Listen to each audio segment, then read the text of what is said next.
meron pa tayong 84.7% na hindi pa nakakapag-subscribe sa YouTube channel ko.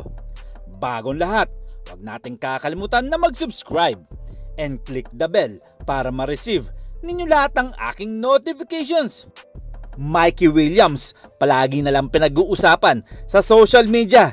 Ano nga ba talaga ang balak ng TNT katropa dito kay Williams?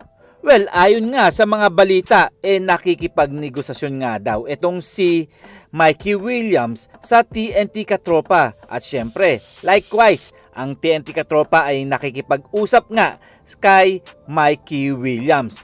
Well, ano nga ba talaga ang kanilang pinag-usapan? Posible kayang makabalik ang player na ito sa TNT katropa? Well, ayan ang mga kapanapanabik. Kung makakabalik man siya, medyo alangan na rin dahil nga nag-uumpisa na nga ang labanan ngayon dito sa PBA. Well, bali-balita nga, maraming gustong kumuha dito kay Mikey Williams at syempre, isa na dito ay ang Barangay Ginebra.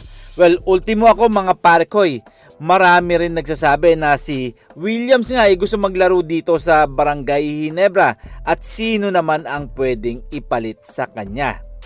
Hindi lang yan mga parkoy, dahil nga ang Barangay Ginebra gusto rin kunin ang ibang star player na katulad nga nila Chris Newsome. Well, alam naman natin na nakalaro na nga ni Coach Tim Cone. Ito si Chris Newsome nung Gilas Pilipinas. Posible rin na mawala rin itong si Stanley Pringle sa Barangay Ginebra para maipalit nga dito kay Mikey Williams or dito kay Chris Newsome. Well, ang daming mga haka-haka, mga parkoy, di ba? Mga rumor na hindi pa natin alam kung talagang tunay ba ang mga trade rumor na to. Isa pa nga dito ay si Nards Pinto na may nagsabi nga, pumirma na nga daw ito sa Meralco Bulls para maglaro at bumalik doon sa kanyang unang koponan.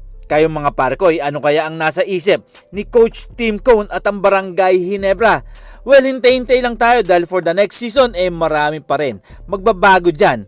At kayo na ang musga at magkomento lang kayo. And this is Ton The Boy Vlogs. I'm out. God bless you all.